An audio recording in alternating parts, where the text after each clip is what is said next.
বন্ধুরা বর্ষাকালে কিন্তু মশার উপদ্রব সবচেয়ে বেশি। তো প্রতিদিন আমাদের কয়েল ব্যবহার করতে আমরা কিন্তু পারি না। তো অনেক সময় আমাদের বাড়িতে ছোট বাচ্চা থাকে, অনেক বড়রার কিন্তু অ্যালার্জি প্রবলেম হয়।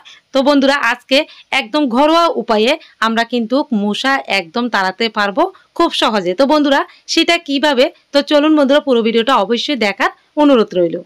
তো প্রথমে আমি চুলাতে একটি কড়াই বসিয়ে দিলাম, এখানে 4 থেকে 5 চামচ সরিষার তেল দিয়ে দিলাম।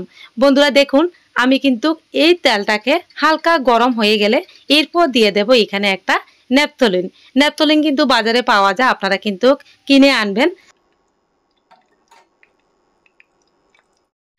এরপর দিয়ে দিচ্ছি 5 থেকে 6টা লং। তো বন্ধুরা লং কিন্তু অবশ্যই দেবেন। এরপর দিয়ে দিচ্ছি 5 থেকে 6টা দেশলাই কাঠি। তো দেশলাই কাঠি কিন্তু এখানে একদম দিতে হবে, কারণ এটাই হলো মশা তাড়ানোর একদম ঘরোয়া উপায়। তো বন্ধুরা দেশলাই কাঠি কিন্তু আমাদের সবার বাড়িতে থাকে। তো চলুন এটাকে ভালোভাবে গরম করে আমি কিন্তু এটাকে নামিয়ে ফেলবো। এই দেখুন আমি আরও 5 থেকে 6 মিনিট এভাবে গরম করে নিয়েছি। এবার নিয়ে নিলাম একটা প্রদীপ। প্রদীপ কিন্তু আমাদের সবার বাড়িতে থাকে কম বেশি। এখানে আমি যে তেলটা গরম করে নিয়েছিলাম একটু ঠান্ডা হওয়ার পর এই প্রদীপের মধ্যে ঢেলে নিলাম। এবার দিয়ে দিলাম একটা সলতে। তো বন্ধুরা আমরা যদি এইভাবে ঘরোয়া উপায়ে মশা তাড়াতে পারি তাহলে আর বাজার থেকে কয়েল কিনতেও হবে না, আর আমাদের পয়সাও অনেক বাঁচবে।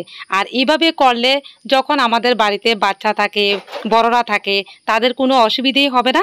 একদম নিশ্চিন্তে আপনারা কিন্তু এই ঘরোয়া উপায়ে মশা তাড়ানোর আপনারা কিন্তু এই পদ্ধতিটা ব্যবহার করতে পারেন।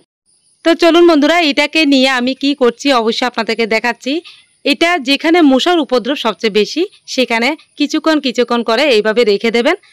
এটার যে ঘ্রাণ বা স্মেল, এর ঘ্রাণ বা স্মেলের জন্য মশা কিন্তু একদম ঘর থেকে উদা হয়ে যাবে। তো বন্ধুরা আর এখন তো বর্ষাকালে মশার উপদ্রব চারিদিকে একটু বেশি।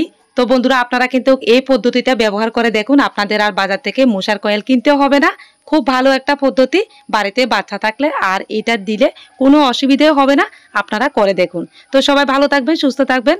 আমার এই ঘরোয়া উপায়টা সবার কিন্তু কাজে লাগবে। তো সবাই একটু শেয়ার করে সবাইকে দেখার সুযোগ করে দেবেন। সবাই অনেক অনেক ভালো থাকবেন।